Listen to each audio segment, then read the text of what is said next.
Special council meeting for May 6th. Will you please join me in the Pledge of Allegiance? I pledge allegiance to the flag of the United States of America and to the republic for which it stands, one nation, under God, indivisible, with liberty and justice for all. Madam Clerk, would you read the roll, please? Certainly. Councilmember Alejandra Gutierrez, not present. Councilmember Friedman. Here. Councilmember Snedden. Here. Mayor Pro Tem Harmon. Here. Councilmember Oscar Gutierrez, not yet present.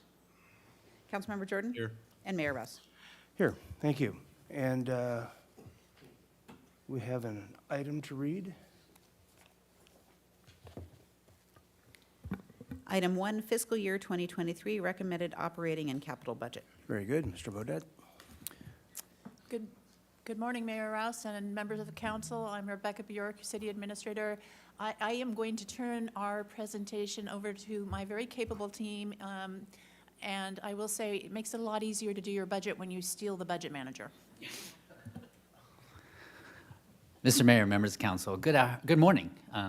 Brandon Bodett, Senior Assistant to the City Administrator. I'm joined by all the members of the team in the City Administrator's office today. We'll introduce each other as the presentation goes along.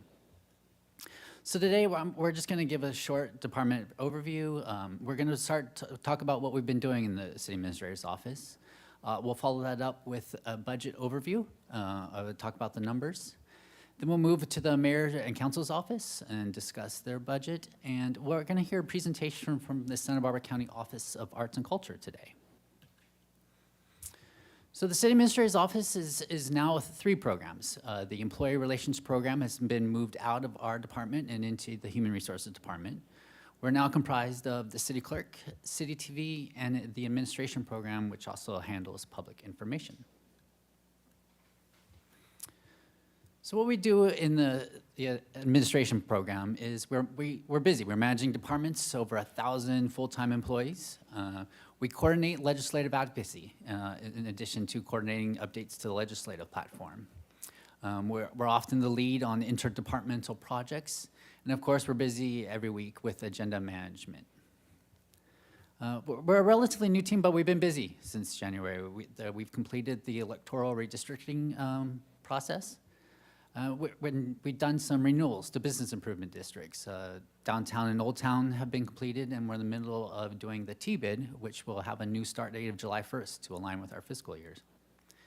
And of course, we, per charter, have submitted the fiscal year 2023 recommended budget at the end of April. Some priority projects we have coming up. The legislative platform, its last adopted was in 2017. Due to COVID and other workload issues, it just hasn't been updated. So you can expect to see that before you in the coming months. We're gonna do some guidelines and for some reporting guidelines for outside entities that receive community promotional funds. And then a big project coming up will be a fiscal sustainability project where it'll be a big interdepartmental effort to look at revenue possibilities and operation efficiencies. And of course, we'll continue to facilitate any council ad hoc committees. And then I'm gonna turn it over to Shelley Cohn, our community engagement manager, to talk about her stuff. Hello, Mayor and members of the council. I'm going to be speaking to public information and city TV as well. And our division oversees citywide communications of website, digital publications, presentations, and television programming, and social media, of which we have more than 30 sites. This also includes the development of direction for the city's Spanish translation outreach. These efforts are accomplished with the assistance of our part-time communications specialist and the city TV team. Other activities include strategizing with departments to effectively engage the community and target outreach. Part of this is encouraging departments to think about outreach at the start of a project so that we can be proactive with messaging. And then also, our activities include building relationships with community stakeholders to collaborate on ways to conduct equitable outreach. Some highlights. We have just recently completed the State of the City for the South Coast Chamber of Commerce event. We've increased online engagement by an average of 5.5% by shifting our approach to digital outreach, creating more appealing and shareable posts online that invite engagement. This includes a relaunch of City News and Brief, our weekly newsletter that reaches over 32,000 constituents and has an open rate of 52%. Our previous 12-month open rate was 43%. And then we've also developed and led several media training sessions for employees who regularly interact with the media. These classes focused on best practices for working with the media to ensure that we're providing information that meets the needs of both the city and media as well as some tips for feeling comfortable during an interview. And then looking forward to some of our major priority projects, we have planning in the works for a community open house later this summer. The intention will be to provide a fun and interactive way for families to learn about what the city does. We're also working with our communication team to write the Spanish language access plan, which will provide citywide guidance for how and when and what we translate into Spanish. And then as the website is about to launch, our communication specialist is on the migration team, helping to ensure a smooth transition of our current content to the new website. And I'm chairing the website sustainment committee, developing guidance, branding, content, and workflow for the new website. And then we're moving on to City TV. City TV televises and streams online City Council, Ordinance Committee, and Finance Committee meetings, and 12 other city advisory groups, and provides contract services excuse me, to televised meetings for the City of Goleta. That's projected to amount to 370 live gavel-to-gavel meetings per year. It's important to note that the City TV has a high of 425 meetings in the year 2019, pre-pandemic, so it's a pretty heavy workload. And that amounts to about 2 meetings a day, and that's handled by the two full-time team members, plus an hourly and an intern. Because of this workload, we're adding 0.5 FTE to provide succession planning and to support that 2-person TV team. This is important because it provides much needed backup in the event that one person is unexpectedly out, and it adds consistency when interns are not available. We've also had discussion with TVSB to provide additional support, and they're agreeable to assisting on an as-needed basis. The City TV also provides video production services to the city departments, including PSAs and other video needs. Some highlights this year accomplished by City TV: they replaced audio systems in City Council chambers and the David Gebhardt room, and enhanced capabilities of each room to conduct hybrid meetings. This was a bit of a heavy lift because the scope of the project originally didn't include hybrid meeting capabilities, and of course, the need for that changed. They were also awarded 3 video programming awards from the California, Nevada chapter of NATOA. And looking forward at some work efforts in the coming fiscal year 2023, includes replacing a 20-year-old field camera package, and then purchasing and installing automated closed captioning system. Currently, we're doing a manual closed captioning system for City Council meetings only. After initial setup costs, we'll see a significant savings, and it'll allow us to extend that to more meetings. And now with that, I will introduce our city clerk, Sarah Gorman. Good morning, Mayor and Council. As you know, you see me all the time. I'm Sarah Gorman, the City Clerk Services Manager. I'm speaking to you from my usual desk, but this time I'm talking about the substantive operations of the clerk's office. I'll speak about what we do, some highlights of the past fiscal year, and priority projects coming up. The clerk's services focus on transparency, council meetings, elections, and records. We staff these meetings weekly. We prepare the agenda and the agenda packet for each meeting. We are quick on the Zoom mute and unmute buttons, and we also coordinate other city duties. So specifically, we coordinate the preparation of council meeting documents and operate these council meetings. We get that agenda out every week. We coordinate the filing of the city Form 700s, also known as the Statements of Economic Interest. Over 400 of those statements are filed annually in the city. You elected officials file them, many of your appointed advisory group members file them, and many staff members file them as well. We process the Public Records Act requests, and we also coordinate the city's twice annual advisory group recruitments. Some cities might have 5 or 6 boards or commissions, but Santa Barbara is very focused on citizen engagement, so we have over 40. And you'll be seeing those new recruitments coming through in the next couple of weeks. Next, I'll talk about highlights from this past fiscal year. First, and prominently, we ran the November 2021 election. Second, we staffed the remote and hybrid council meetings. Third, we prepared those weekly council meeting agendas and agenda packets. Like the mail, the packet must get out every week, and it does with the cooperation of folks throughout the city. Finally, we had tremendous pandemic staff turnover in the clerk's office. The clerk staff is made up of me, the manager, and 3 deputy city clerks.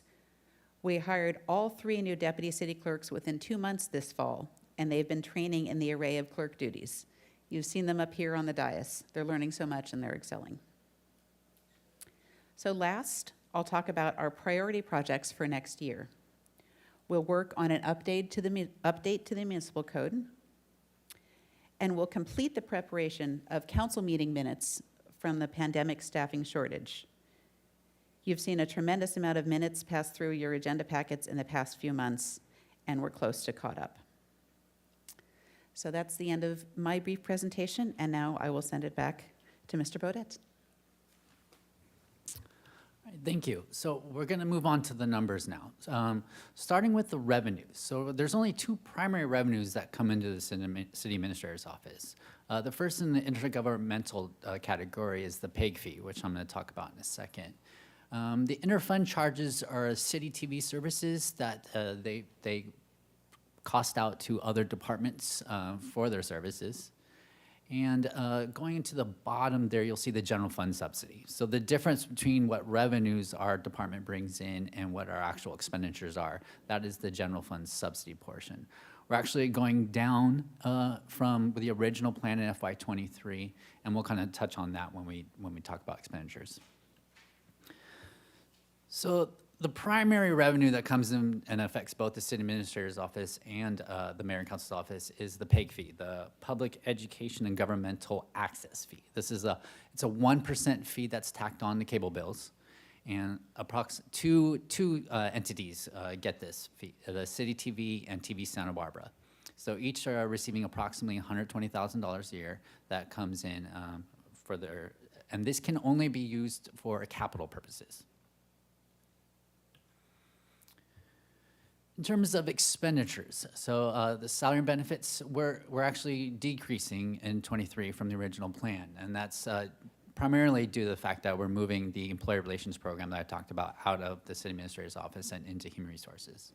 Our allocated costs are in line with your standard increases citywide. It's about a 9% increase, and these are services allocated out to departments for services provided to our department. Our supplies and services are going down from the original plan about $85,000, and that is a direct result of us cutting costs to meet our reduction targets in order to reduce our budget and meet any sort of deficit that's occurring in '23. The line in '22, the 786,000, it looks a lot larger. That's directly due to the election held last year. And then finally, the capital, which is the PEG fee that I talked about for capital items for City TV. So we are proposing some changes to our FTEs, and I'm going to try and slow this down a little bit. So our original plan was for 15 and a half FTEs, and we're now proposing for 15. It's a half allocation reduction. And part of that is due, again, to the employee relations program moving out and FT moving out of our department. We then reallocated some from City TV up to our admin program, and then we're increasing the communication specialists that Ms. Cohn talked about earlier from a part-time employee to a full-time employee. So we just moved some people around within our department, removed one person, and increased one from part-time to full-time. And I'll just touch on that again, that the increase from the part-time to full-time is a succession planning and has really helped the work effort that City TV has done in the last couple of years specifically. We definitely need some more help and give City TV some break. I'm going to move on to the mayor and council's office now. So in expenditures, we are seeing an 80,000 reduction in salary and benefits from the original plan. Finance is going to check on this is primarily due to a group insurance allocation, but finance is going to be checking on this assumption and making sure that that's accurate. So we might be coming back to you with some changes on that. Allocated costs are a standard increase. It's about an 8% increase in line with the rest of the city. No changes to supplies and services. And then special projects, there's a reduction, and that is a 3% reduction to outside entities receiving promotional funds from the city. And we'll talk about that. So here's some of the outside entities that receive promotional funds for community-type promotions. The 3% reduction column is the amount that's being reduced, and the FY23 proposed budget is their new total proposed budget for FY23. This doesn't take into account, though, any sort of in-kind services that the city provides for putting on these events, and for Fiesta, for Parks and Rec, for Police Department, streets, and our public works or facilities, all those kinds of services that are also provided as well for these community events. And with that, we have asked Sarah York-Rubin, the Executive Director from the Santa Barbara County Office of Arts and Culture, to kind of give a presentation today and talk about some of the great programming that receives this funding.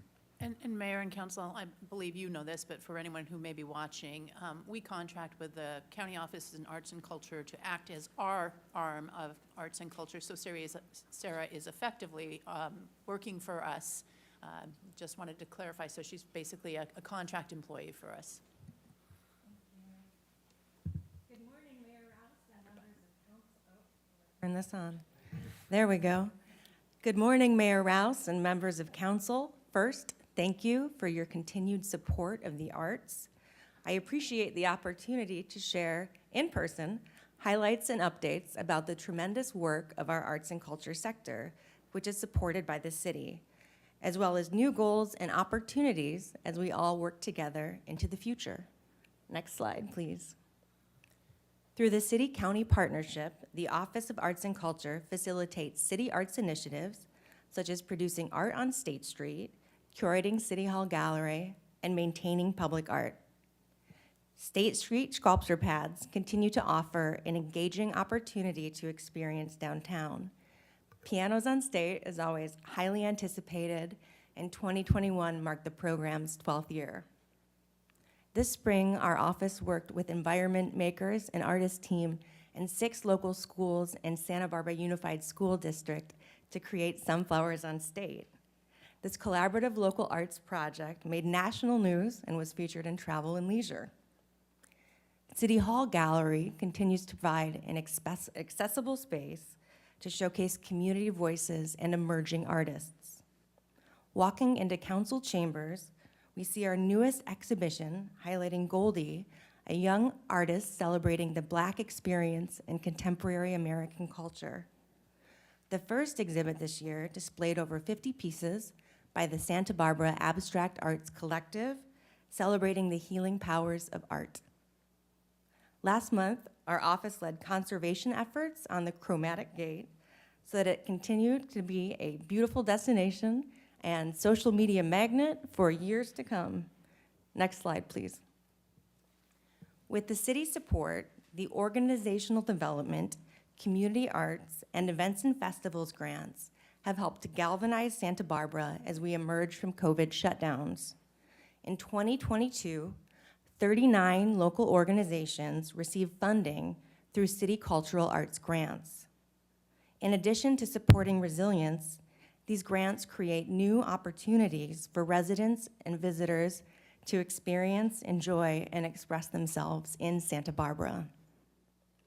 In 2021 and 22, our office leveraged the city and county investment to establish a new partnership with the Santa Barbara Bowl, ensuring that over $250,000 went to supporting performing arts education for youth in our local schools and beyond.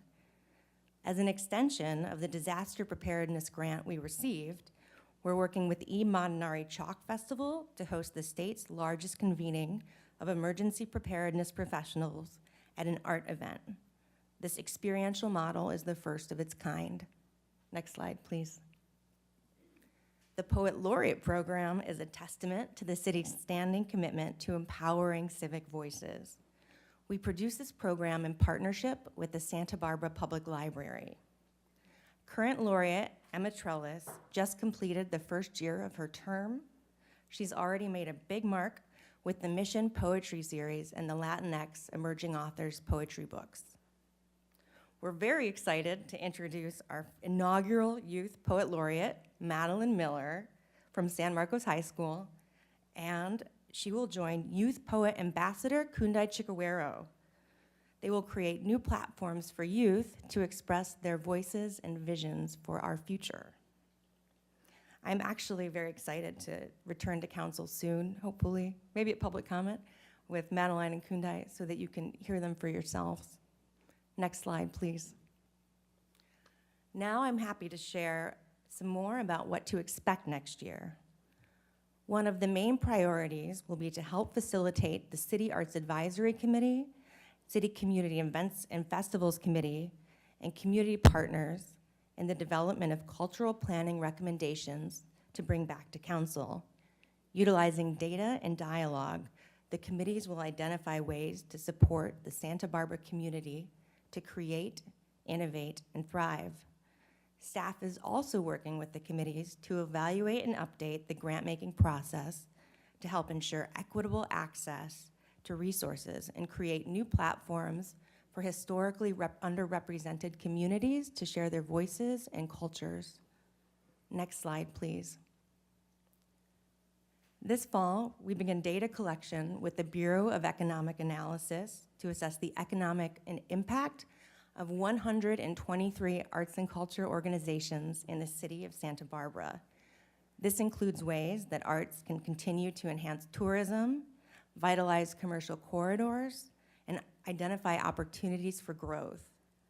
The last study really underscored the ROI of investment in the arts, including $10 million in state tax revenue and $8 million in local tax revenue generated by the Santa Barbara arts nonprofit sector. This will be the 25th year of the longitudinal study. Next slide, please. This summer, the much anticipated Sunken Garden film series is making its return. The free films have always drawn thousands of people downtown each Friday, and it will be great to welcome everybody back.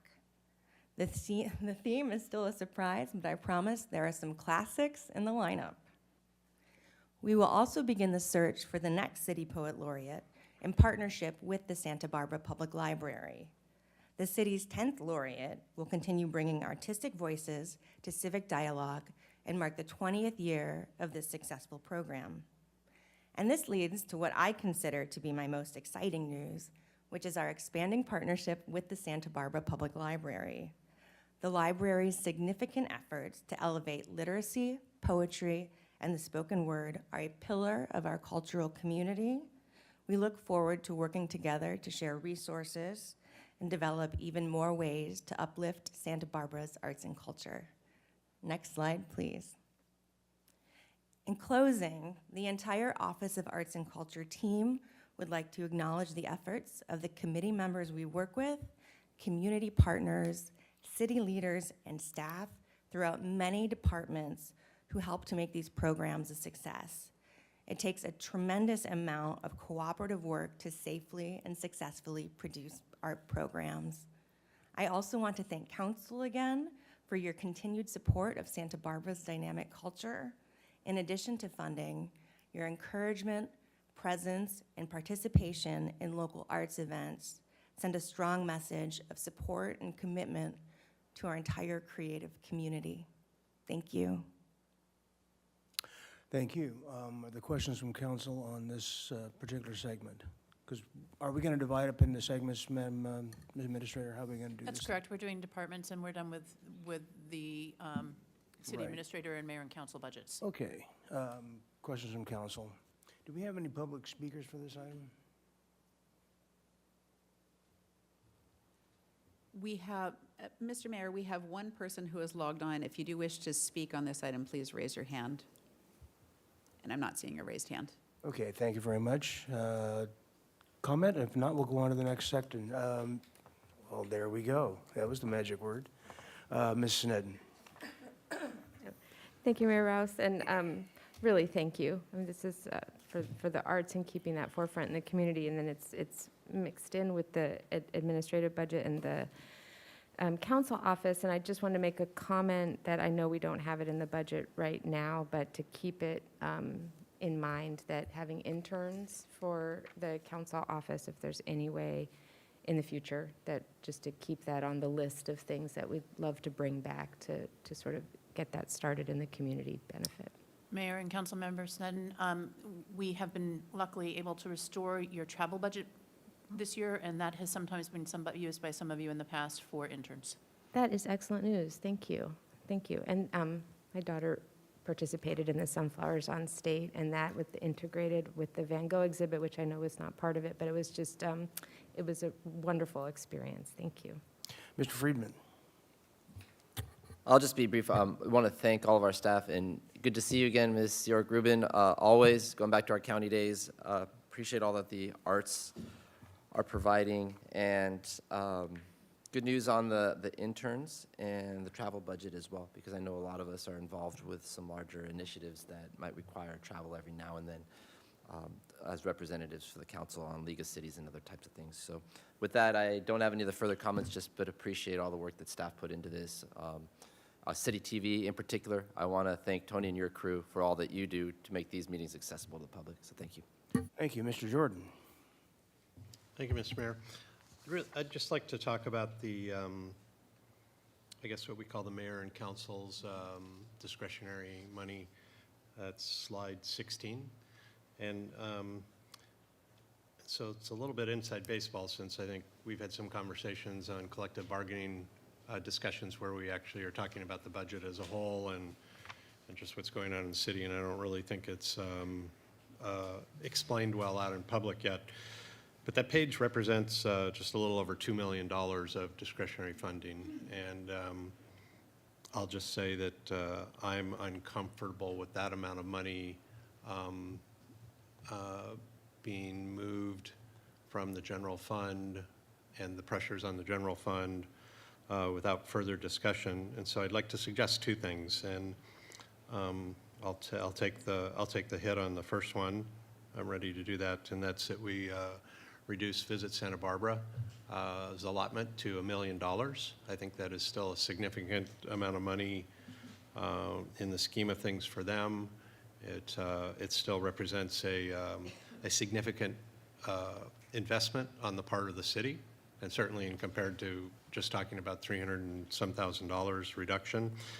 And it certainly contemplates also that forever that the city is historically the major contributor to the efforts of tourism in this region, while our neighbors literally are not. So that would be my first suggestion. And then the rest of the list, everything below that is about $750,000. I'd like to refer that back to the Finance Committee, just for further reduction on the role of those allotments in relationship and nexus to what's going on with both this year and the next couple of years' budget as a whole. So that would be my two suggestions, and happy to hear if everybody would agree with that. And Mayor Rouse, before you, can I get clarification from Councilmember Jordan on, did you want Finance Committee to opine on that for this year's budget, or did you want them to work on it over the next 2 years? That wasn't. Whatever the Finance Committee would like to do. So I think there's still plenty of time. They're meeting like every week almost on budget stuff that are related. They could tuck that into one of their agendas and decide that it rises to this year or queue it up for the subsequent years. Thank you. But this year on the reduction to $1 million for Visit Santa Barbara. We do have a scheduled meeting with them. I think it's next week, a week after next Tuesday, which would be the appropriate time for finance to discuss that. So we'll get that on the agenda for you. Thank you, Mr. Friedman. Thank you, Mr. Mayor. Thank you, Councilmember Jordan, for raising this issue. I'm supportive of what you're proposing. I definitely value the work that Visit Santa Barbara has done, but as Councilmember Jordan alluded to, we have significant financial pressures on the general fund, in particular with our ability to compensate our employees adequately who provide the basic services that we at the city have. And these pressures are multi-year, and so to continue at $1 million level is significant for the efforts of Visit Santa Barbara. And by no means is this an indication on them. It's, again, the pressures that we're facing long-term. And as the public, as we've been articulating, the Finance Committee is working with our finance director and all of our departments to really, over the coming 6 months or so, to really look at our finances. So I am supportive of that proposal, that the remainder $338,000 going back into the general fund for this year. And then we can decide at finance what we want to do. To take it one step further for the rest of them, just a little bit of a clarification, would like to include that as part of this deep financial dive that we're doing. But I also want to include not just the hard numbers here, but I want to understand when we eventually get to this, the soft costs that come with a lot of the support that we provide, because that number is significantly higher than the actual dollars that we provide. So I just want to understand that so that the public knows what goes into these events and festivals that we put on. And so that'll be part of the entire financial picture that we're looking at. And I think that at that time, we'll look at the arts, but we can make that final decision with the full Finance Committee in 2 weeks on where we want to go with that. But that's where I'm thinking right now, but we'll have that discussion. So thank you. Thank you, and we'll take that under advisement from the Finance Committee when it comes time to vote on the budget. Ms. Snedden, you had a final comment? A final comment, too, just to add to that, looking at special projects out of the mayor and council expenditures, since those aren't divided out here, that there may be some reductions we can take there as well. And I would be in favor of these proposed for the arts, but the reduction for Visit Santa Barbara. I don't really want to see the arts reduced much more than that. All right, very good. And are the other council members online have their hands up and wish to speak? I can't see their Zooms. Mr. Mayor, no raised hands from the council members online. Okay, thank you very much. We'll move on to the next department. Thank you for your presentation.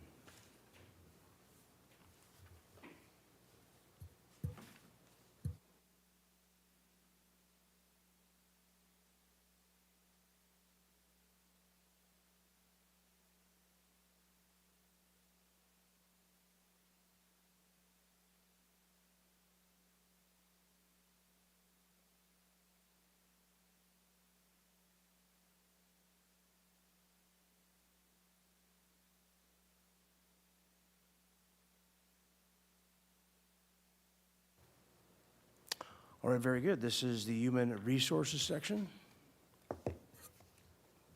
Yes. Good morning, Mayor and Good Council morning, members. Ms. Levy. Go ahead and start up. Good morning, everybody. My name is Wendy Levy. I am the Human Resources Director for the wonderful city of Santa Barbara. I am here to share with you our budget presentation. You know, a lot of what Human Resources does is really behind the scenes.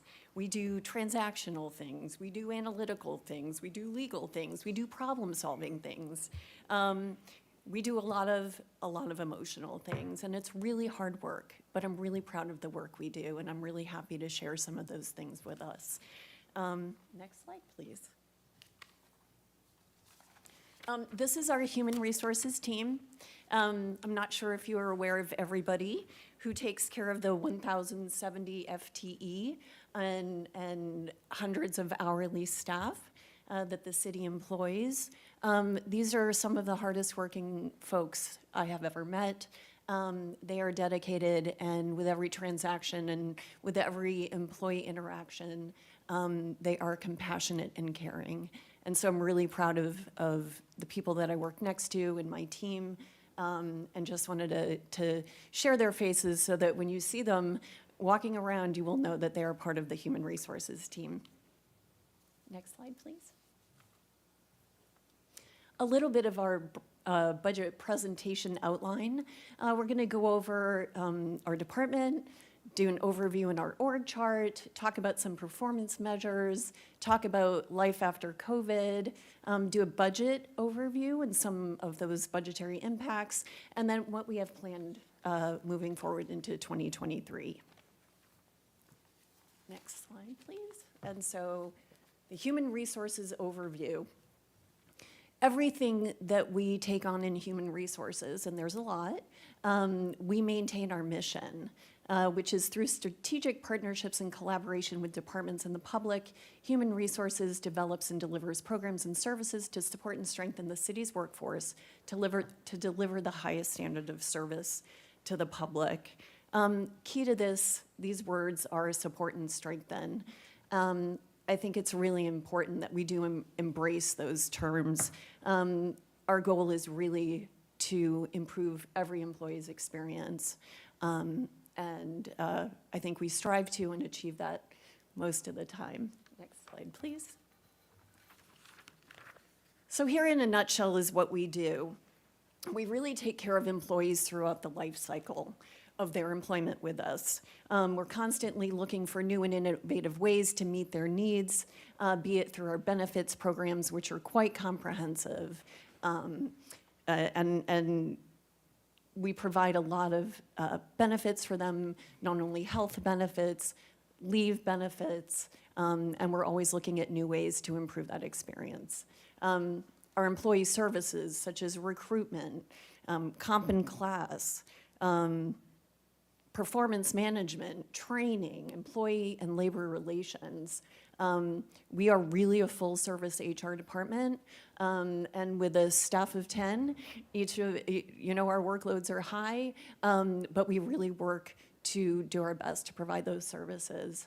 As far as engagement and support, we're really trying to focus on those concepts, really trying to bring employees into the fold, trying to find ways to further engage them. We do things like HR forums where we bring together folks who are our liaisons in the departments to really have them understand our processes, ask questions, keep that interaction going. We do a monthly newsletter, the HR Connection, where we talk about great things that human resources has to offer, new benefits, new ways of doing things in the city, as well as highlighting some of our wonderful employees. We are sending out an employee engagement survey to really take the temperature of our employee population and what those needs are and how we can help to fill the gaps. We know that this is a really interesting time in our environment with the workforce, and so trying to increase that engagement will hopefully help to create a more permanent relationship with our employees. We have a lot of employees who have stayed at the city for a very long time, and there's a reason for that. We are a great organization, and our external environment sometimes impacts our internal workings, but we really aim to be an employer of choice where people want to apply, get a job, and stay here. So we try to really improve that employee experience. Next slide, please. This is the Human Resources Department. This is our org chart for 2023. What we tried to do is, we had multiple levels in our organizational structure, and we tried to more flatten that and more allocate the workload evenly. So I have two managers, Human Resources Manager, Labor Relations Manager, who will be also overseeing benefits folks. And then the human resources manager will oversee our comp and class. Our analysts are generalists, so they really do everything for the department. And what's new is that one of our HR analysts will be overseeing the recruitment function, because we really feel like we need some expertise in that area so we can pay attention to recruitment and retention. And so we have our expert working on recruitments right now. As I said, we are 11 FTE with 1 vacancy, and we're going to keep that vacancy open in order to meet some of our expenditure reductions. Next slide, please.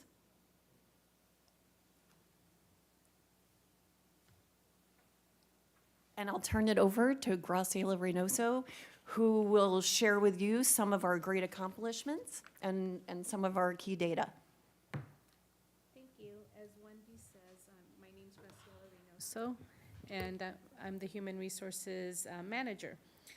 Part of what I do with the city is make sure that our interactions and transactions with employees and with the public and with applicants run smoothly. To that end, we do have key metrics that we keep a close eye on to make sure that the services we are providing are appropriate to the cases at hand and the environment at hand. So you have here a slide with some key performance measures. A lot of what we do is obviously recruitment and making sure that the city workforce is appropriately staffed. Some of these key measures you see here would be, we had 181 recruitments conducted. We receive over 5,000 applications per year. Each application is reviewed by myself or one of the HR analysts or whoever's handling the recruitment. So every application gets its due review. So that is a significant amount of HR effort that goes into that. We have hired to date this fiscal year 117 regular employees who are beginning their careers with the city on a permanent basis.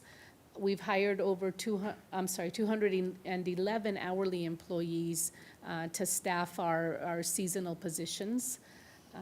And we've conducted 58 reclassification studies.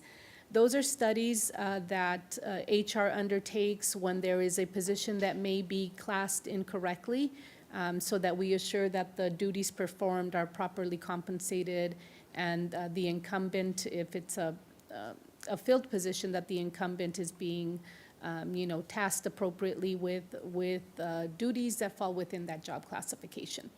So this year we conducted 58 amongst the HR team. The last metric you'll see there is personnel actions processed. Personnel actions might be, in general, could be defined as maintenance of personnel and employee records. It could be a promotion, it could be a merit increase, it could be, some time entry record keeping. So throughout the fiscal year to this point, we've overseen and entered over 2,900 personnel actions to assure that employees are where they should be within the organization. Next slide, please. So I do want to take a moment to talk about some of our employee success. We are in a macro environment of difficulties with recruiting, and it just happens to be where the nation is right now. We're not immune to that. But I do want to highlight that and throughout this fiscal year, it's not done yet, but up to date, we have hired or promoted, within the city over 117 people, 13 of whom have been promoted twice this year. So I think that that's a story of success and developing within the organization, and a testament to that, the fact that employees want to promote and put themselves out there for that opportunity. There have been 29 regular appointments from the hourly employee cadre. So we do have a lot of hourlies that invest their time with the city. 29 people have become regular employees, and again, a testament to career progression.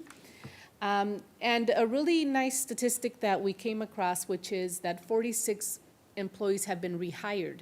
So at one point, they left the city and came back either in an hourly capacity or a regular capacity, or as retired annuitants. So they've come back to the city to contribute further to city efforts. I think this tells the story of employee success, and I think it also tells the story of recruiting internally and allowing for a career progression and development within the city. Next slide, please. Some other measures that we look at, we really have our finger on the pulse of what's going on with our employee base. So this year, we have experienced 104 separations, 37 of whom retired from the city service. Our employee turnover rate is at 9.78, and that number points to the average across the organization. And our vacancy rate is at 11.39, again, a general number across the organization. Next slide, please. So some key accomplishments for human resources is that we successfully partnered with internal stakeholders to launch Voya. I do want to send out some accolades for Charlie Lamb, who worked very strategically and very closely with a number of folks to make sure that our deferred compensation administrator and kind of converting over to Voya being our provider ran smoothly, and from all indications, employees are very happy with it. We brought on the Department of Justice, basically the LifeScan process in-house, so that employees don't have to or prospective employees can come into human resources. We can perform the criminal background check, and we get the information rather more quickly than when we farmed it out. This will allow us to be more efficient in filling our vacancies. We also did a lot of work around the vaccination status, policy implementation and compliance. So all employees did comply with our request that they indicate what their vaccination status was so that we could appropriately respond in this COVID environment. That again was 100% compliance. We also successfully negotiated new labor contracts with police managers, fire managers, supervisors, the hourly unit, and treatment and patrol. Lastly, there we have that we successfully passed a CalPERS audit. So CalPERS frequently goes out to agencies and selects at random a number of agencies that they're going to kind of put through an audit and ask for records and make sure that we are in compliance with the very complicated stipulations that CalPERS puts on us appropriately. So we successfully passed that CalPERS audit earlier this year and received a letter indicating that all components were met. So that's a testament again to our employees' diligence with assuring that we are in compliance with a multitude of rules and regulations.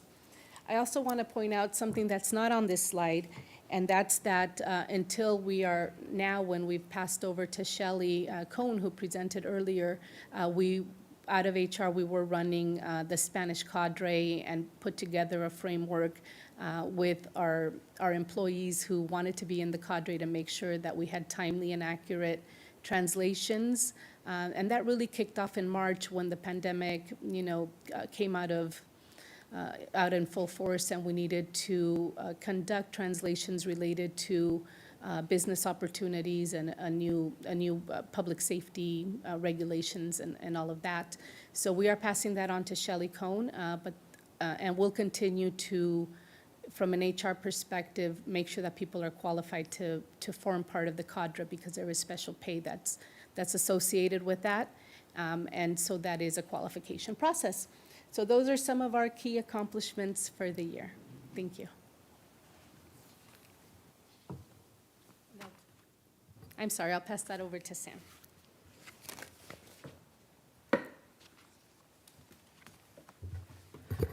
Good morning, Mayor, members of the council. Sam Ramirez, Administrative Analyst in Human Resources. There is no denying that the last 2 years have been a challenge, both personally and professionally, for a lot of our employees. But over the last fiscal year, we've seen the resilience of our workforce, and we're proud to highlight that today. They've had to deal with a lot throughout the fiscal year, and as I mentioned, they have responded. And thankfully, HR staff has also been there to help along the way. We've worked hard to provide services to employees and that the community and employees rely on and depend on. We've worked hard to provide new employee orientations to new services for our new employees. We've worked hard to administer benefits. We still needed to develop, implement, and guide the use of COVID leave policies across the city as diverse as Santa Barbara. And we're proud to point out that we've responded in a measured approach despite CDC, state, and county guidelines changing on a weekly and in some cases daily basis. But while COVID has created its challenges of how we operate, it's also provided for opportunities. Opportunities like streamlining the new employee onboarding experience and an opportunity to reimagine and reinvent the workspace. Our staff are the city's greatest resources. We regularly track the demographics of our workforce to compare it to that of the overall community. The numbers are here and they track very closely per the most recent census. And we wanted to provide this chart to illustrate what that data says. And one of the reasons that we track our demographics is because diversity is a key element of the city's organizational values. And we recognize that some of the benefits of a diverse workforce are creative problem solving, better community engagement, and impact. And throughout the year, we offer or help coordinate many training opportunities, some of which are included here. Trainings like budget basics, communication, dealing with personality styles, and customer service. And we hope that some of those trainings lead to employee success, because as an organization, an employee success is our success. And to help with that, we offer the City Leadership Academy. The City Leadership Academy is intended to prepare the next generation of leaders for the community and our organization. Some participants of previous leadership academies have moved into manager, director roles, and in some cases have gone on to become the city administrator. We offer education reimbursement. We provide the City Supervisors Academy that's for frontline employees. The education reimbursement allows for employees to gain new skills, certificates, training, and education. We're proud to administer that program.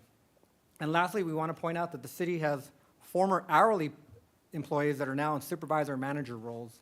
And we hope that that's a testament to the opportunities within our organization, and we hope that to share many stories like that in the future.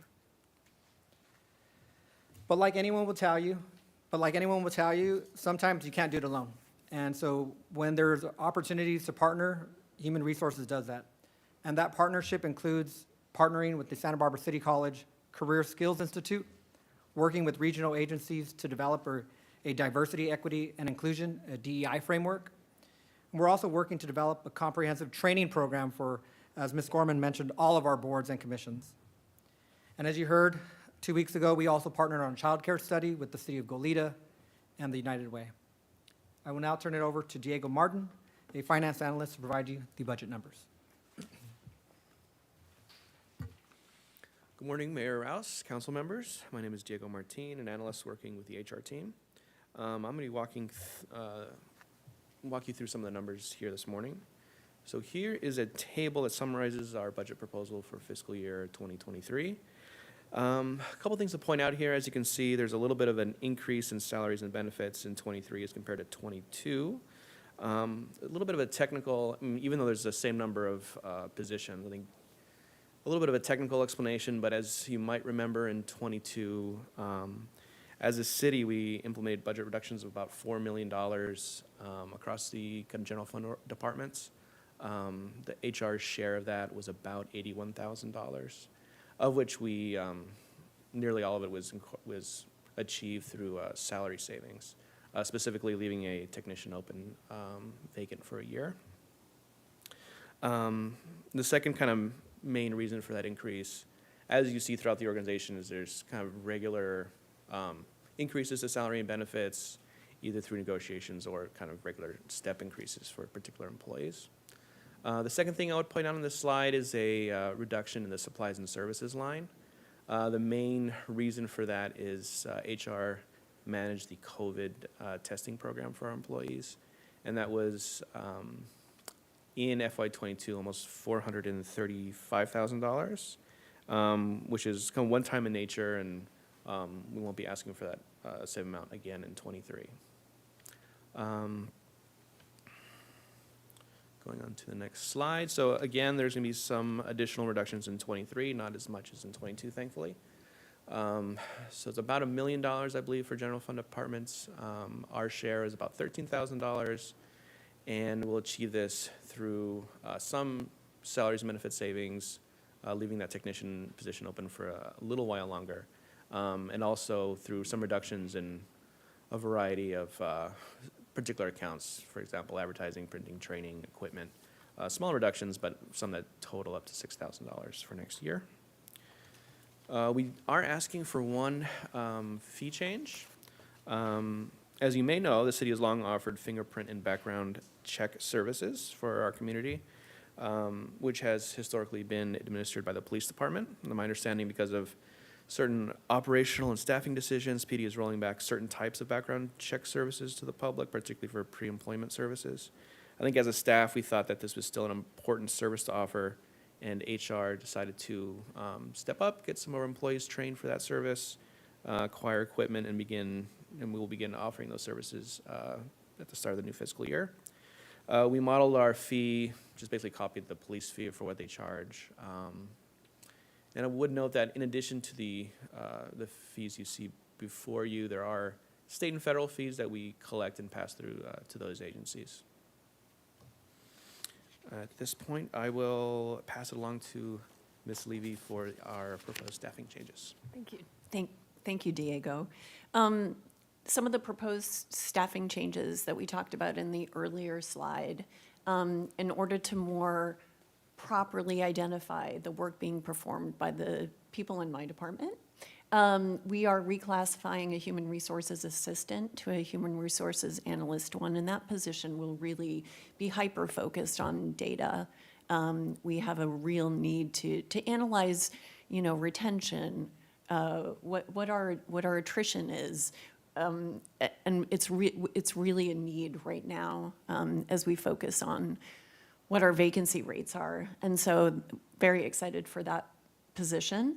Our human resources assistant classification will no longer exist in the department.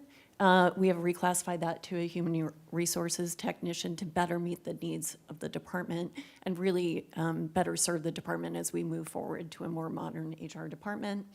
And then our administrative analyst 3 will be a labor relations manager to more aptly meet the role that he is currently performing in the department. Next slide. So moving forward in 2023, we have a lot of very cool things coming up. As I mentioned before, engagement is really what we're hyper-focused on, really getting that employee interaction. And so sending out a survey, seeing where the needs are, keeping those programs going that we currently have, and then improving those programs and really tapping into the employee temperature. Very excited for those initiatives. A big one is the comp and class study. Council, thank you for approving ARPA funds to fund this very important project.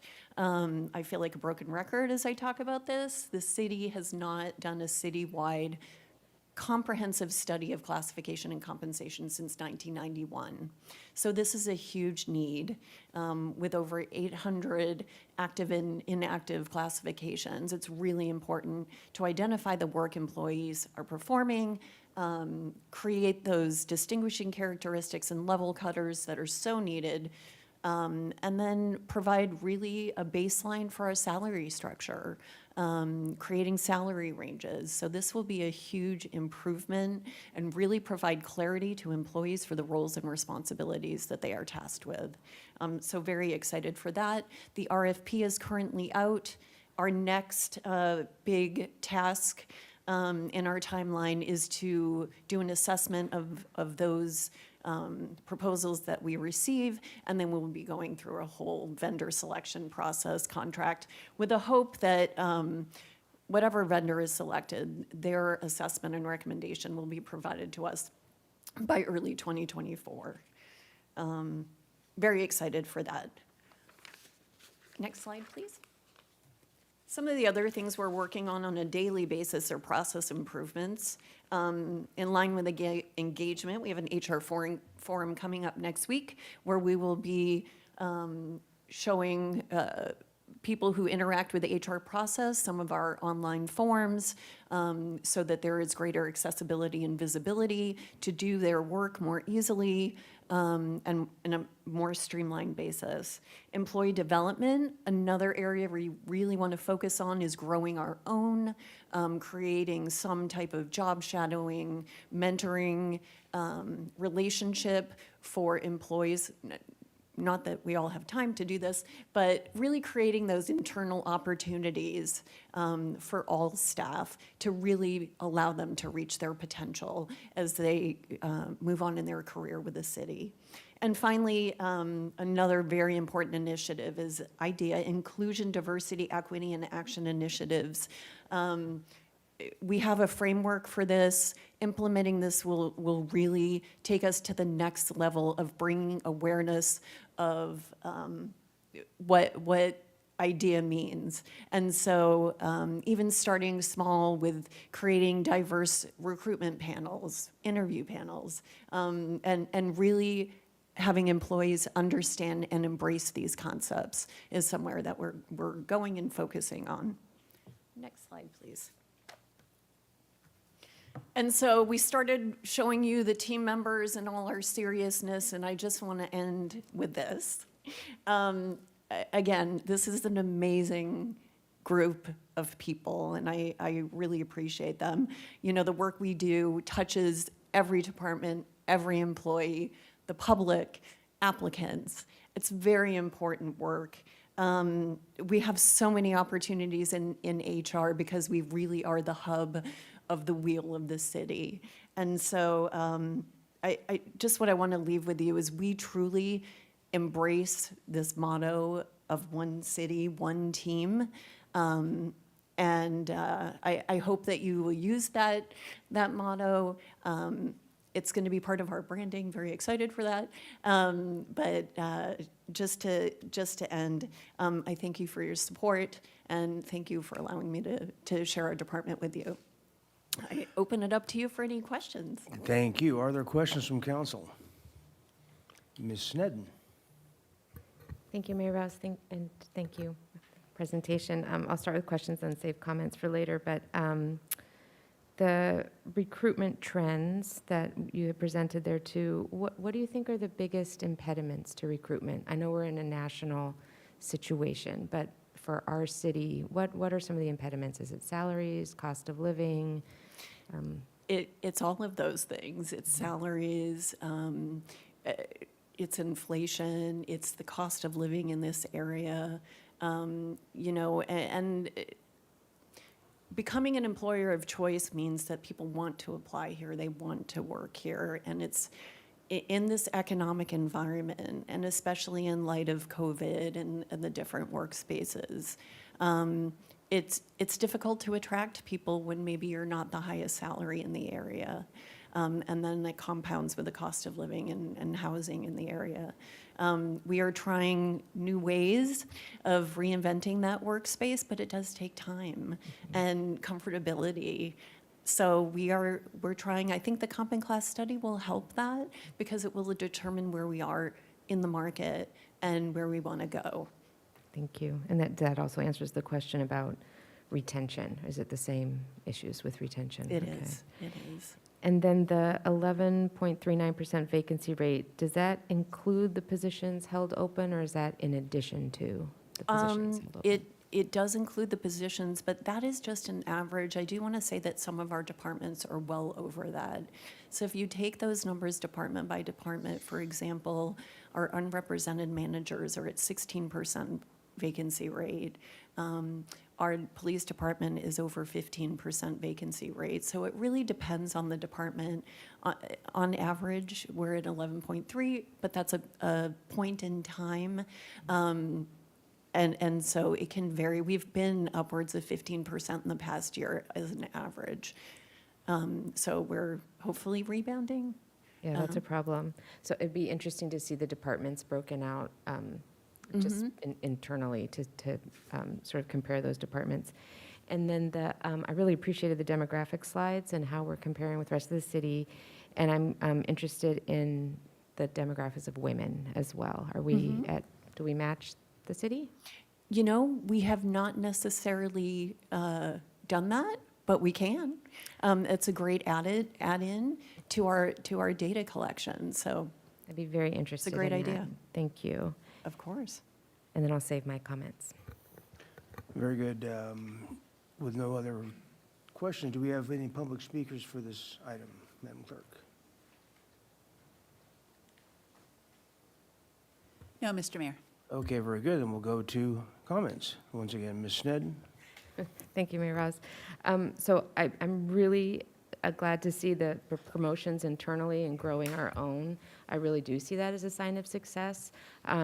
And then with the added, I think the comp and class study will help us, keep our own. I think that's another big issue is that you train people so well and then they leave us. And I think all of that investment, we need to have internal promotion and those abilities and then to hold on to our own.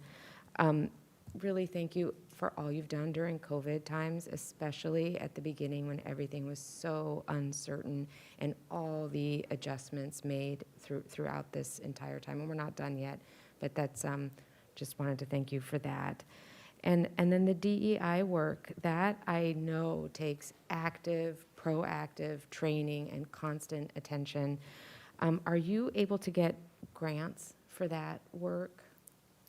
Interestingly enough, we are looking into that. We have not done so, but, and a lot of the grants that I've looked at don't apply to us specifically, more to private organizations, but we are on the lookout. Okay, thank you. I know City College has a lot of grants for that active work, and they receive a lot of grants for that active work, and I think there may be subsets within the city that there's money out there for that. And Mayor Rouse, Councilmember Sutton, if I can add, we are also working collaboratively with the county and the other city managers on regional efforts on DEI. Excellent, because it does take an active effort. I'm supporting the fee changes. That was the only one recommendation there. I'm supporting the HR analyst. It's really, we need to be studying that retention, and that I'm glad you've sort of allocated a position for that.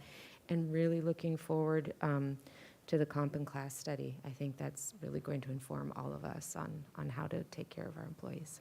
Thank you. Mr. Friedman.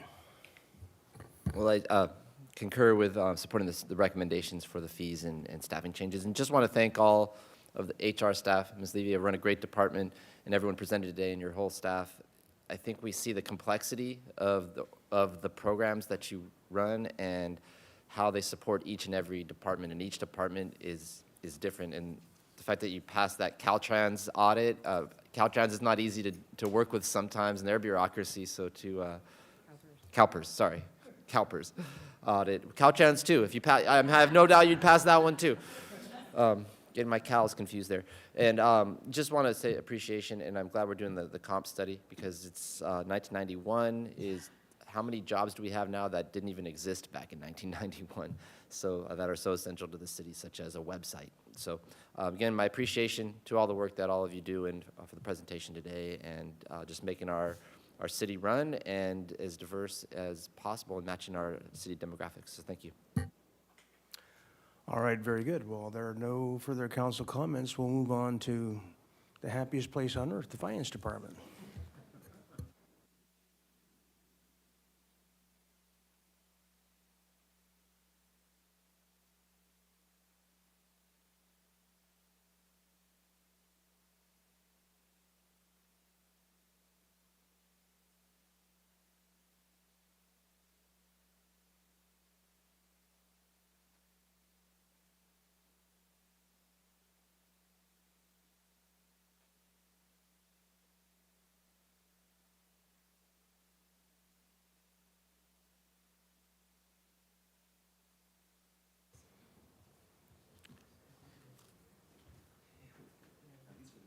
Okay, Mr. DeMartini, time you're ready.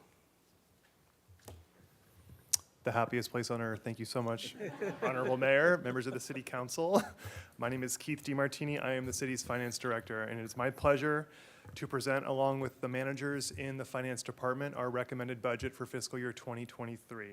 And I'd like to introduce them first before we proceed. So I have with me Mr. Bill Horning. He's the manager of our General Services Division. Mr. Mark Howard, he's the manager in our Risk Management Division. We also have Mr. Doug Smith, who is our accounting manager, and I'm very happy to present to you Ms. Natalia Glusik. She has been recently promoted to be the city's next budget manager. She's here with me today as well.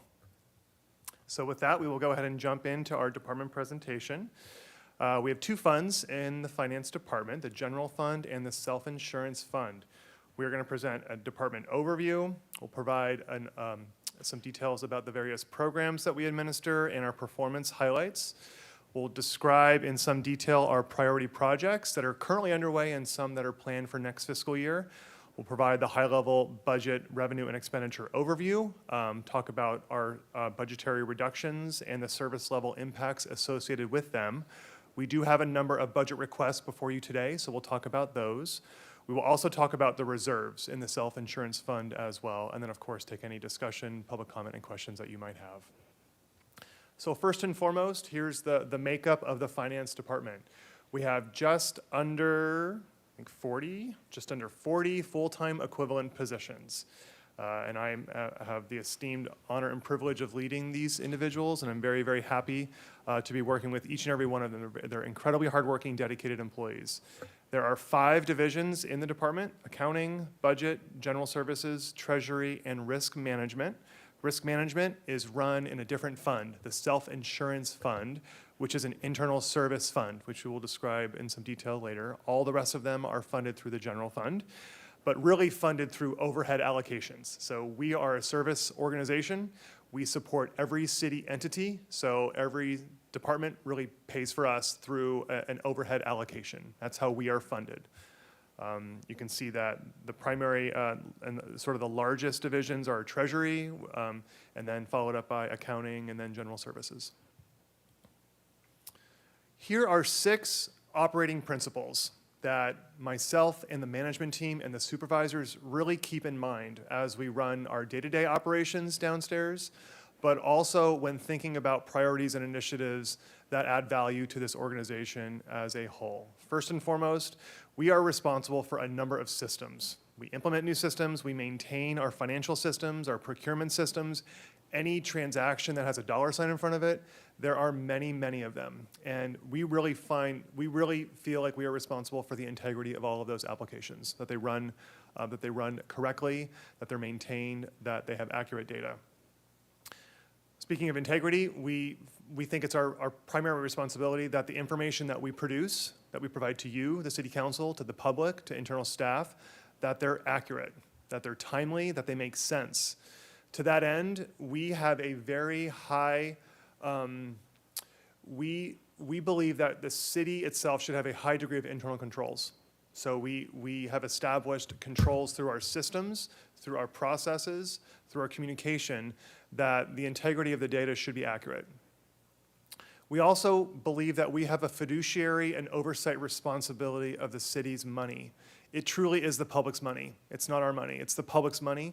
And we believe that we have a responsibility in ensuring that it is spent in accordance with all the applicable laws and regulations that are required of it, and that we receive it correctly as well. We also strive to provide exemplary customer service. Again, we are a service organization, not just to our internal stakeholders within the city departments and the city council, but also to the public, to any member of the public that pays their utility bill, any business that requires a business license. We strive for exemplary customer service. We also want to continue to improve our business processes. I've come to you a number of times over the past year about trying to make improvements with our processes, the way we accept business license applications, the way we pay our bills, the way we produce our budget. There's a number of improvements that we can continue to make, and those are reflected in our recommended budget before you today. And then finally, we want to continue to support cross-departmental projects. All departments want to move forward with process improvements as well, and a lot of them do require work in collaboration with finance. That's important to us as well. So let's jump into the general fund, and I'll kick it off and then hand it over to each manager to present an overview of their division. First, in administration and budget, you can see on the left all the things that we do kind of on a day-to-day and annual basis. We're very proud of some of the performance highlights that we've been recently able to accomplish, including implementing a really robust new version of our financial system. The IT department talked about that as well. We also were instrumental in bringing on the new plan administrator for our deferred compensation program. Human Resources talked about that as well. We also established a new financing mechanism for the procurement of fire trucks. We established a master lease purchase agreement with the City Council approved a number of months ago with very favorable rates, and that's been proven to be successful, and planning to move forward with another purchase here in the coming weeks. As you're aware, we went live with an online budget tool, sort of reestablishing how we produce and communicate our budget. We also worked very closely with the City Council on the American Rescue Plan Act funding allocations and making sure that those funds are received and spent in compliance with all of the U.S. Treasury rules and regulations. The city received another award for the production of its budget book last fiscal year, and we'll continue to strive for that goal as well. And even throughout COVID, we've maintained our cash balances, and we've also continued to have a very high credit rating for the city, which will bode well for us in the coming fiscal year when we go out to issue debt for the new police facility project, which is one of the priority projects for next fiscal year that myself and a number of our other staff will be working on.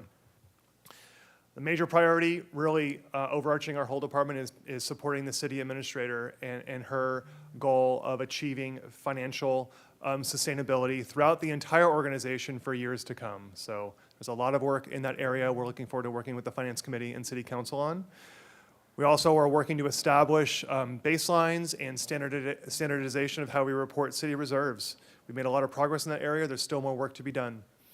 We've started the conversation with the Finance Committee on establishing a pension management strategy. We will be coming back to the Finance Committee and the full City Council for what that proposal will look like and for the establishment of a reserve and a number of other mechanisms to help control our pension costs. We're also working with the city on website implementation to improve our website, and then also expanding the footprint of our online budget tool even further to provide additional benefit. The manager of the Treasury Division, Ms. Tomaszewski, is unable to join us today, so I'll present her slide on her behalf. On the left, you can see all the number of things that the Treasury Division works on. And I will say there are thousands and thousands of transactions that run through that division, and they are responsible for the timeliness and the accuracy of transacting all of them. And so it is a great deal of work that they do. Some of the performance highlights that division is focused on is trying to continue to offer alternative and electronic payment options. I presented to you on Tuesday of this week about offering credit card payment for our business licensed taxpayers. That's one initiative that is currently underway.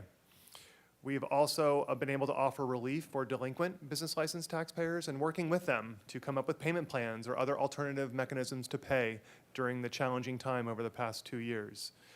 We continue to achieve and maximize the most earnings we can on our investment portfolio, while at the same time always having adequate cash to pay all of our bills and make payroll. And then finally, we were able to successfully reopen the business office downstairs to provide in-person service soon after COVID protocols allowed us to do so. On the right, you'll see a number of the priority projects that this division will be working on. The business license tax program that we presented to you on Tuesday, working on the implementation of that program. We've also started the beginning of assessing all of the ways in which we process and receive credit card payments. As to Councilmember Jordan's comment on Tuesday as well, there are a number of them throughout the city. And so we've already started a process at evaluating all of those to make sure that we're maximizing the usage of them and paying the minimal amount of fees associated with them. We would also like to move forward with a program for compliance and auditing of our cannabis and our TOT tax revenue sources. We currently do not have those programs in place. We would like to do so. We have a budget request before you in the coming slides about that. There are a number of ways in which we can improve the customer service that we provide to our utility bill payers, primarily through system implementations in coordination with the Public Works Department. And then finally, we will need to issue another RFP for our banking services. That will be a priority project in the next fiscal year. So next, I'll ask Mr. Doug Smith to come up and sit right here, and then he'll provide an overview of the accounting division.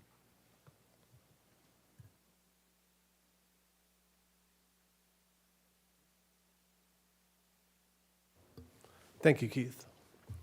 So on the left is all what we do in accounting, which is a lot of stuff. Keeps all of us accountants very busy throughout the year. But I'd like to point out the performance highlights.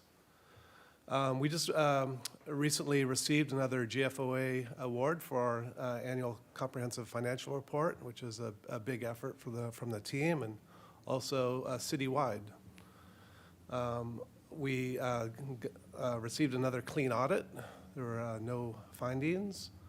Also, our credit card processing improvements, we continue to have more transactions come through credit cards than before, and that's really building on efficiencies and paper and all that type of stuff.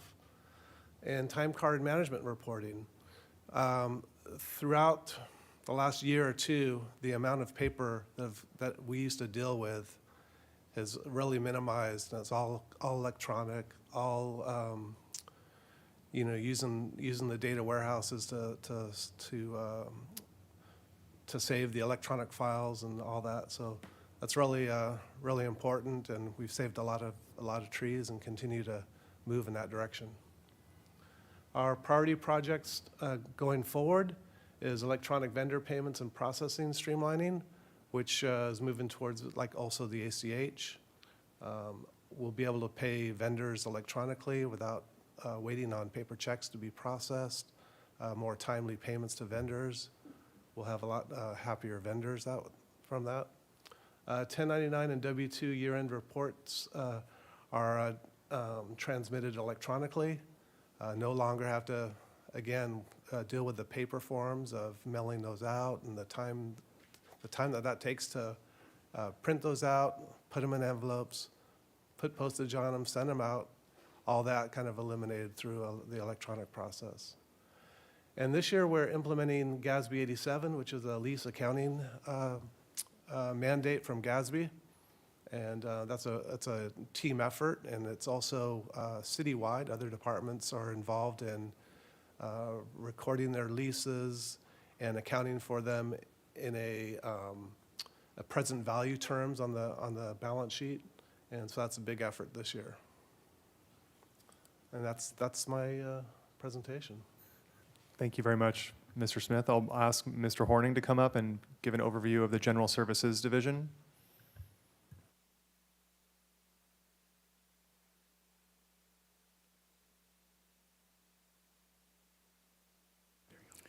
Looked like it was on to me. Good morning.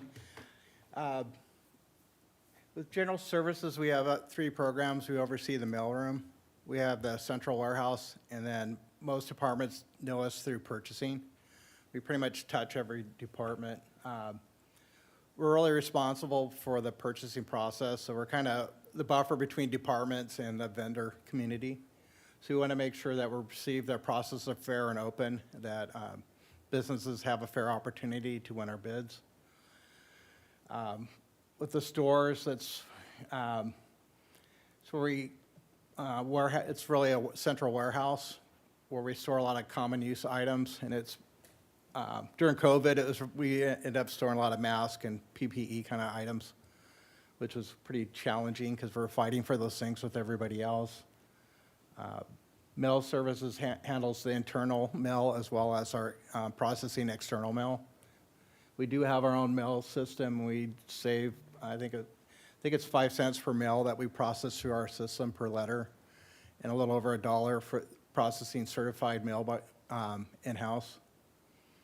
And then we also are purchasing the liaison to the Living Wage Advisory Committee, so we make sure that's we're involved with the implementing it and following up if there's complaints or questions and things of that nature. For performance highlights, usually at least annually, I try to go out, and I've been successful the last several years of doing at least one training on It really focuses on how we can help the departments, what we need from them, to make sure we have a fair and open process. Again, if departments have big procurements, a lot of times they'll touch base with us. We'll be involved with planning. Some departments don't have a lot of experience writing scopes of work, so they may utilize us to reach out to our peers, and we'll provide samples to the departments to help them develop their scopes. Also, depending on what's going on, we can help assist them with a timeline, because some gets dumped on us. Sometimes we can't be as supportive as if we're included early on in the process. Recently, I noticed a lot of departments, and it's varied over time. Sometimes we had to have 9 or more departments purchasing their own Amazon business accounts. I think we had 26 individual accounts, and there are a lot more other accounts. So we consolidated that under one citywide contract. We have a citywide business prime, and I think our costs may go up next year based on the number of users, but it's just on shipping costs alone, it's paying for itself. So that's been very successful. But it also gives me some reporting tools. Like if sustainability wants to know what we're purchasing for as sustainable products, I can now have access to that information, whereas before I did not. So it has a lot of nice tools with it. And also I was able to set up some business rules in it that if there's a local vendor that sells through Amazon, when you do the search, those will pop up if they're within 10% of the other pricing.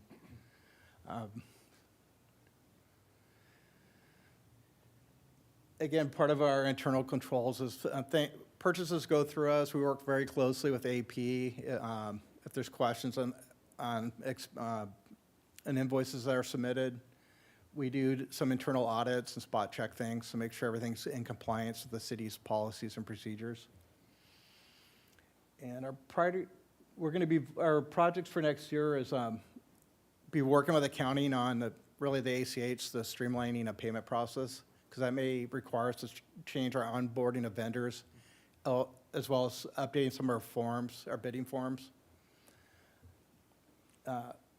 We're always looking at implementing green initiatives. I've been working a little bit with sustainability, so I've incorporated some of their feedback into my training presentations, because if departments don't spec a green product, time it hits us to go out and help them with the bidding process, it's kind of late in the process. Then for contract award automation, right now what I'm looking at, we purchased a product several years ago called Seamless Docs, which is an electronic signature product. And I just did a kickoff meeting with Parks probably a little over a month ago to look at their what they call a personal service agreement. And we're looking at making that an automated document so we can send out and get that signed electronically versus routing that around the old way of mailing contracts and printing paper. And once we're successful with that, it could be a model to start applying that to other contracts. And then I kind of already touched on streamlining the vendor onboarding. As far as bidding, we do that now through Planet Bids. So a vendor at any time can log into the city's portal and register as a party that's interested in bidding. But the flip side is once they win a contract, that onboarding process. Right now, it's paper intensive. Are there any questions? Thank you. Thank you very much, Mr. Hornig. Okay, I'll jump back into the numbers now. So let's talk about our budget for our revenues and our expenditures, and I'll focus first on the general fund. This table here summarizes the revenues in the finance department in the general fund. So let me start by saying what's in OpenGov. What you'll see is it summarizes and consolidates all of our general fund revenue and expenditures and our self-insurance fund revenues and expenditures. So for the purpose of this presentation before you today, we've broken them out because we do run them as separate divisions within our department. So again, this table here summarizes over the past 3 years the very little bit of revenue that we do get in the finance department. It does primarily come from late fees that we charge on delinquent utility billing accounts. And as you can see in fiscal year '21, we had none of it because we discontinued assessing late fees during COVID.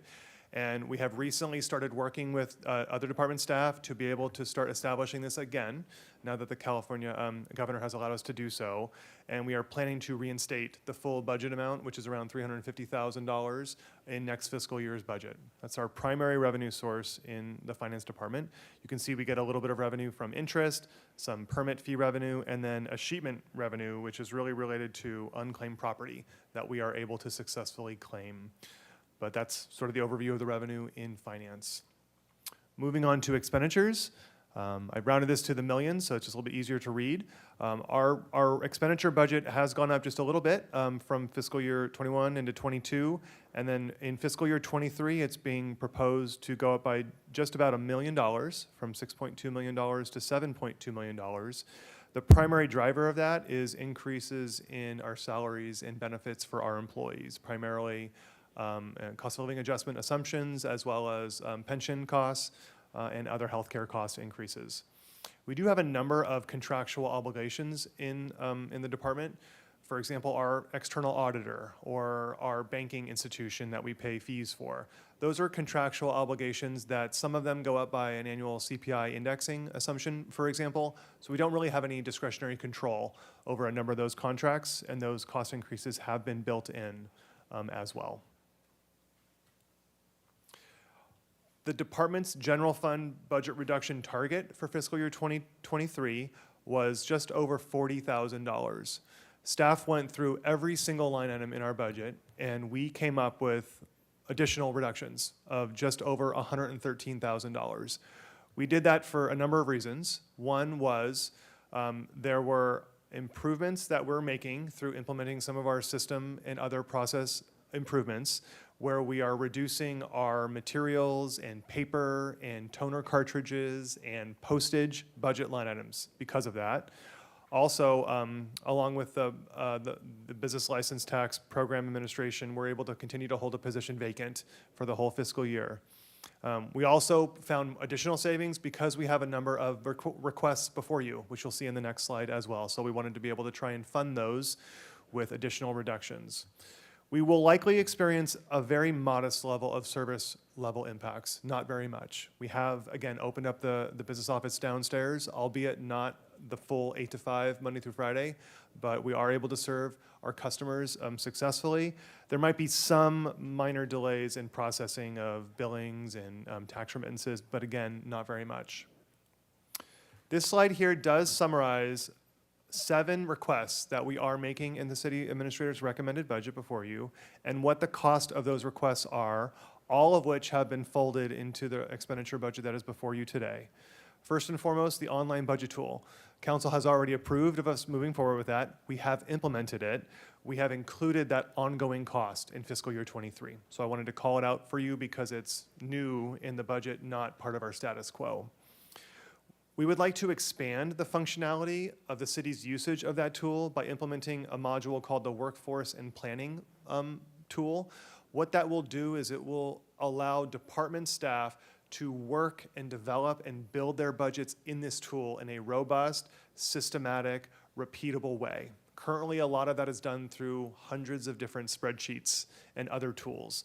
And so we're allocating money to be able to do that. It will be a very extensive effort with department staff to be able to successfully implement that, but we would like the authority to be able to work on that project. I mentioned earlier, we'd like to establish an audit program for our cannabis tax remittances and our TOT remittances. Currently, we do not audit those tax sources. We have an audit program for sales tax, business license tax, and our utility users tax, but we really need to implement a tax program for those. It will cost money. Some of them are a little bit labor intensive, particularly the cannabis taxes, because they're very cash heavy. And we would like to implement a program where over a series of 5 years, we establish a relationship and work with each one of them. It is common that we will see additional tax revenue once we conclude the audit, not just for what maybe they should have paid over the years, but also going forward. To what extent that additional revenue is, it is very hard to determine at this time, but we would like to establish the program. I mentioned earlier, we will need to go out to bid for a banking RFP. We're asking for $10,000 for a consultant to assist us with developing the RFP itself. There is a lot of new functionality that banking services offer, and we want to make sure that we have the best functionality for our banking needs. We already talked about the business license tax program. You gave us authorization to move forward on Tuesday, so we've built this into the budget going forward. We've asked for $10,000 for a business license tax municipal code assessment. As I mentioned during that presentation as well, our Muni code is outdated. The structure of the business types and the amount that each business type pays for business license tax is outdated. And it does require an assessment to evaluate what the appropriate categories are and what the appropriate tax levels are. That may eventually end up with coming to council for an action, potentially even voter approval. But we at least would like to conduct the assessment to understand what capacity we have, and this is in line with the greater effort of fiscal sustainability throughout the organization. And then the final project that we would like to propose to you today is what Mr. Horning mentioned earlier about electronic vendor payment. We want to pay our vendors through ACH, not cut paper checks for a lot of the obvious efficiency and internal control reasons. In order to do this successfully and in a secure fashion, it will require a fraud detection service to make sure that these electronic payments fire off correctly to the right accounts. And there are vendors that do this. We have an RFP drafted, so once we have authorization, we'll proceed with implementing that project. The total cost of all of these initiatives is $571,000. There are savings that we will experience by implementing these projects of around $154,000, and we do anticipate achieving additional revenue by these projects as well. So you can see the net cost of implementing these projects is around $54,000.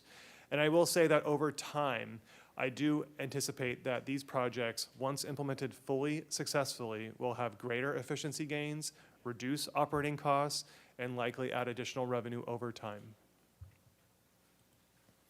There's one fee that we're recommending, and you've already seen this as well. It's the 3% convenience fee for the businesses that will avail themselves of paying their business license tax online with a credit card. With that, I'd like to turn it over to Mr. Howard, who's going to give an overview of the self-insurance fund.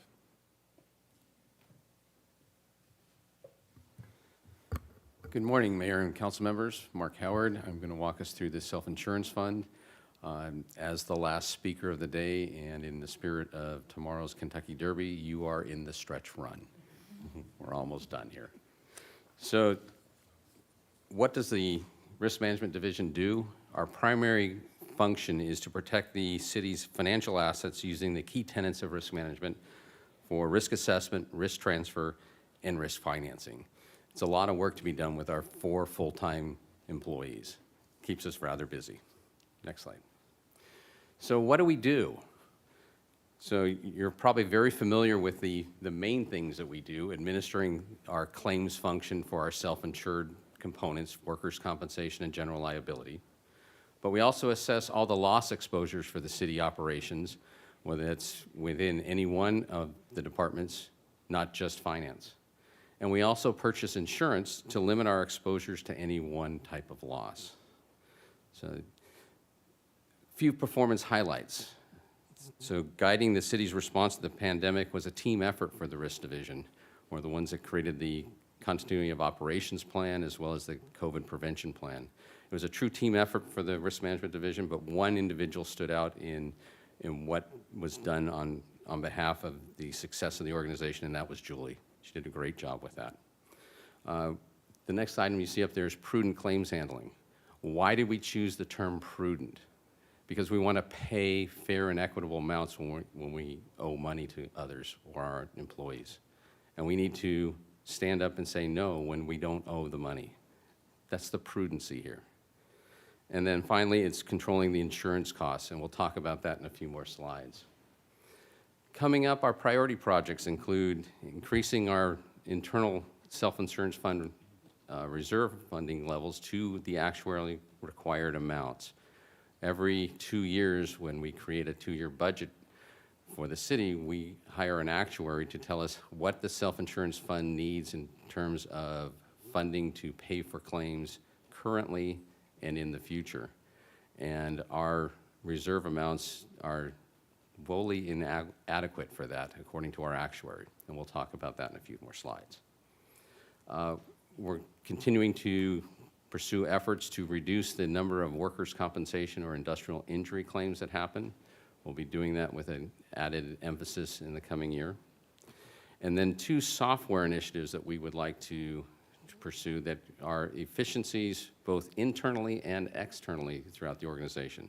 The first one we want to talk about is our purchasing component, where we collect insurance certificates manually throughout the organization and record those things manually.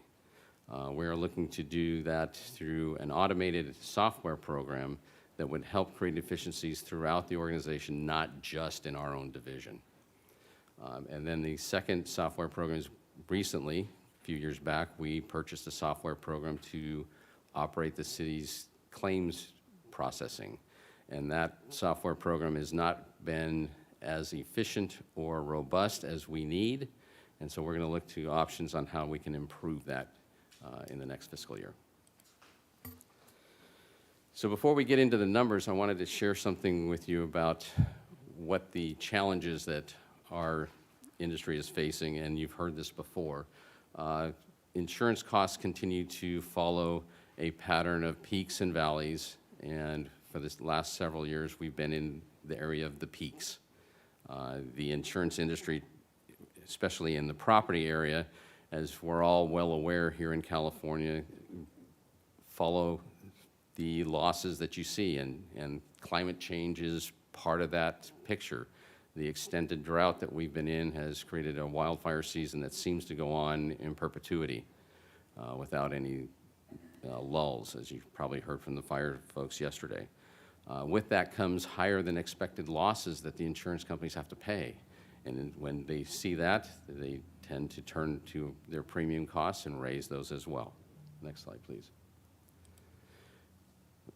And so the other area that we're seeing an exponential rise in costs involves our liability insurance. And there's several factors shown on the screen that lead to that, not the least of which are how the national community views law enforcement claims, escalating jury verdicts for all public entities, increasing claim amounts, and those are things that we serve, the at-risk populations of the elderly, the disabled, and children.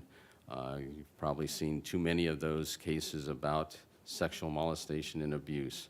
Those things are everywhere and seem to be hitting public entities particularly. And one thing that we've noticed in the last couple years is the number of insurance carriers that are willing to partner with public entities to sell us insurance for these types of exposures. Many of those companies are leaving the market not to return, reducing the number of opportunities for us to purchase insurance, so we have to look at other options that are available, and we'll talk about those in the coming slides. So now let's get into the numbers that Keith likes to talk about. So the self-insurance fund collects revenue as an intercity fund from all the other operations based on a number of factors. We collect money based on the number of employees that an operating program has, the number of liability exposures. So what would those be? Operating type of exposures, the number of vehicles, and the like. And we charge that premium back based on their actual loss history. And so there's a combination factor that folks that are doing well might see a little less. Those that are not doing well might see a little more. So you'll see here that we are looking to move to $13 million in revenues collected from the operating departments compared to this fiscal year of $10 million. That reflects a change that we will be talking about in future slides based upon our desire to bridge that unfunded gap in the self-insurance fund reserve balance. What you'll also see on the next slide is our expenditures. Our expenditures are not heavily in the area of salary and benefits. With only 4 employees, we don't have a whole lot there. nor do we have a whole lot in allocated costs. What we have a lot of expenses at are these things that are outside of our control.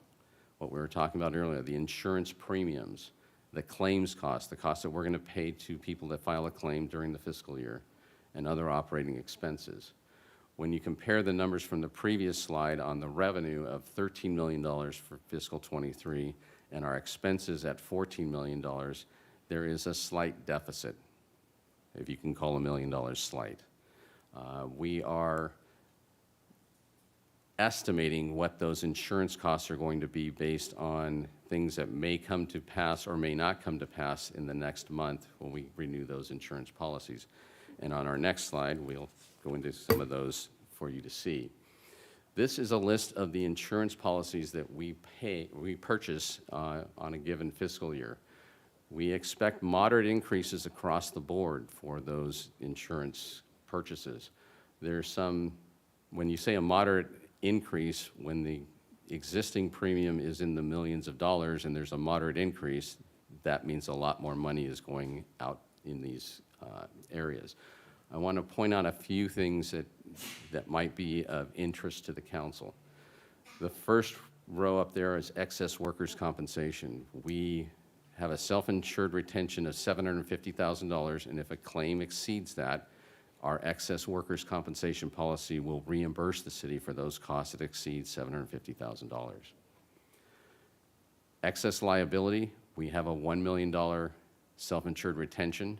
If a single claim exceeds that $1 million, we can turn to our partners. We are part of a joint powers authority with 12 other medium-sized California cities called Excel, the Authority for California Cities Excess Liability. And we will be able to receive reimbursement for those costs that exceed $1 million. Some of those other costs up there that are rather large are the property insurance. As you may or may not know, the city owns approximately 400 different unique properties throughout the city. Some of them our citizens know quite well. Stearns Wharf, the airport, this building we're in, City Hall, the 2 library buildings. But there are also many other buildings, park buildings, pump stations, lift stations, and the like, that all add up to total insured values of approaching $700 million. It's a lot of values out there. So we do buy property insurance. We're estimating that will come in at about $2.5 million. We also buy earthquake insurance. We're estimating that at $600,000. So there's a lot of money that's going out in insurance premiums early in the fiscal year. There's a star on the screen, and that is a star that I want to draw your attention to. The city does buy cyber liability insurance. We have coverage for up to $2 million. We historically have also purchased excess coverage to increase that coverage to $5 million in the past. In fiscal '22, we were unable to purchase that excess coverage at a price that I could fit within the fiscal '22 budget. We had budgeted $35,000 for that, and the cost came in at $154,000. We have placed a placeholder here of $75,000, anticipating that we might be able to purchase this insurance at a fair price. I'm optimistic, but cautious. You'll also see that we are buying a lot of other insurance policies. These help us cap our exposure to any one loss in the event of a catastrophic or large loss. One of the ones that you'll see is moving up by more than 100% is our airport liability policy. That is being driven based on the success of the airport department in bringing in additional carriers to service the Santa Barbara Airport. With the new carriers of Southwest and the expansion by United Airlines and American Airlines, this is based on the number of passengers that flow through our airport. So we are seeing increases there at the airport. That's a good thing.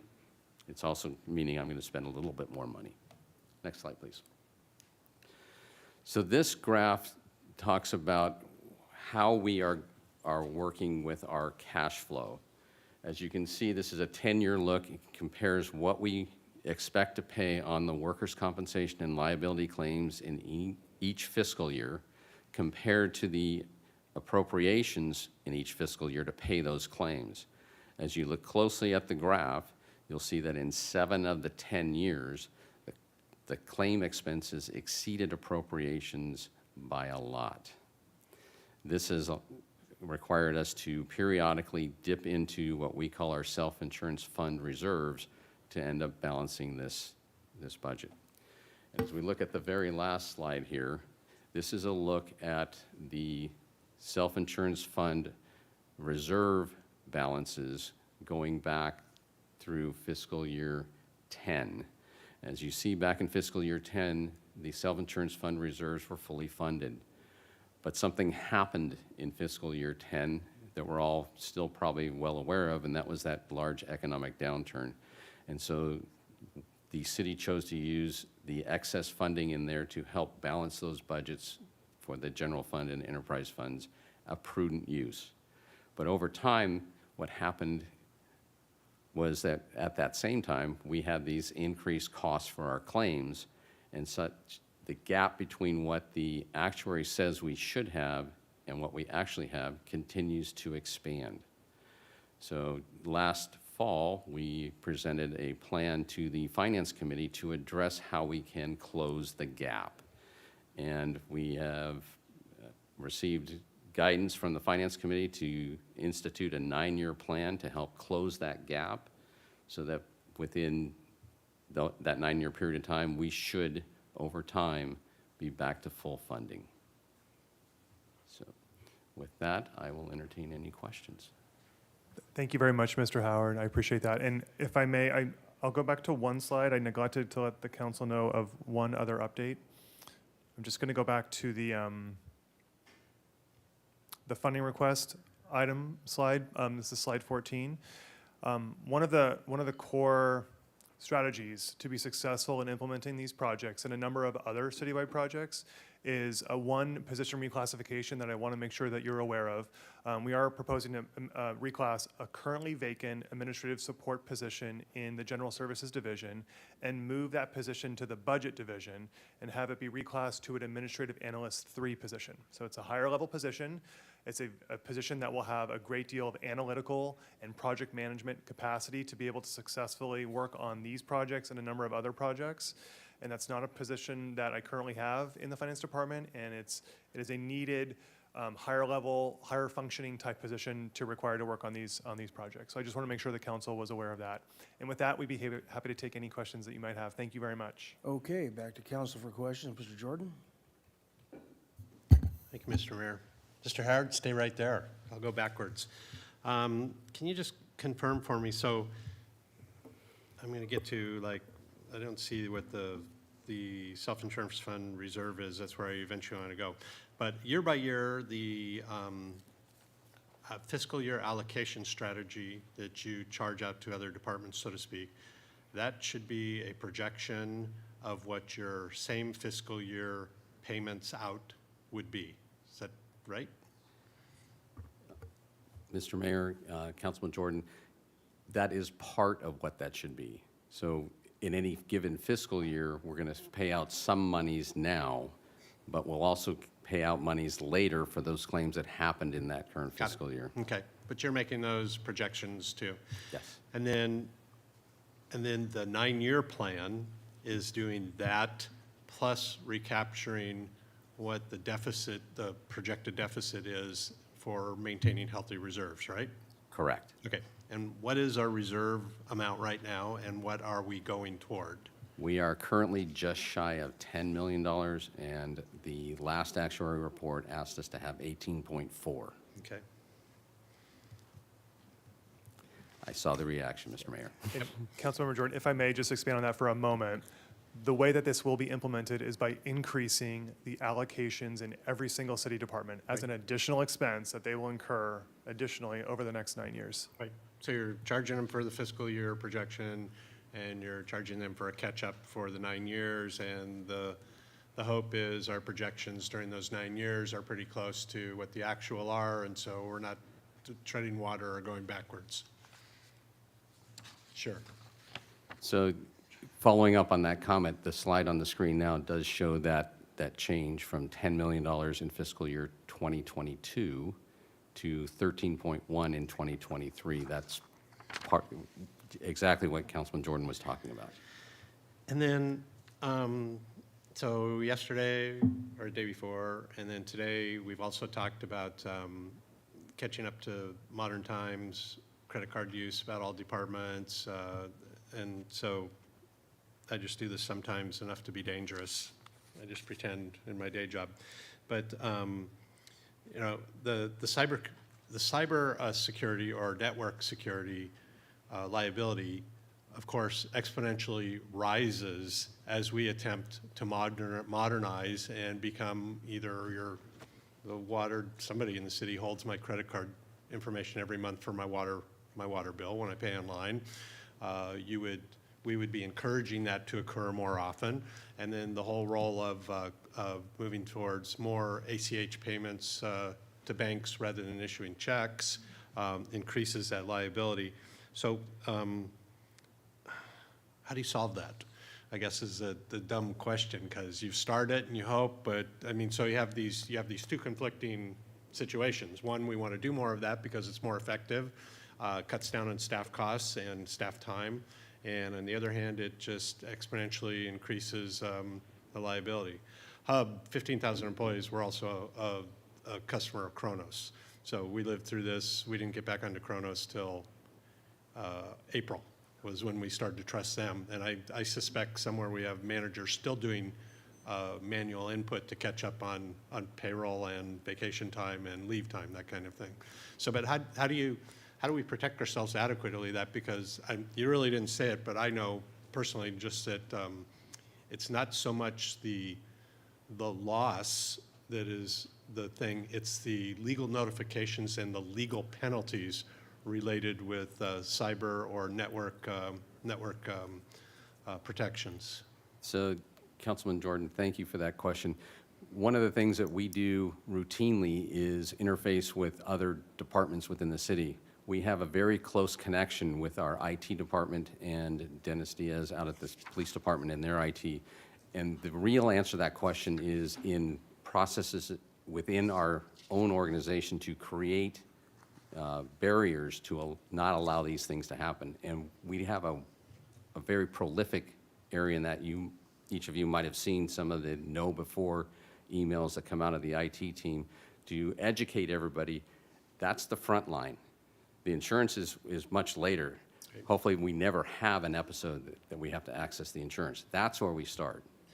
But like I talked about, hold that thought, but like I talked about yesterday, so Parks and Rec is, I mean, I can go sign up for Junior Guards or something and use their platform. I can go to Water Fund, use their platform. Now I'll go to your fund and use. You'll be playing a role in herding all those cats so that we're all talking the same level of security, right? Yes, we are. Okay. Yes, we are.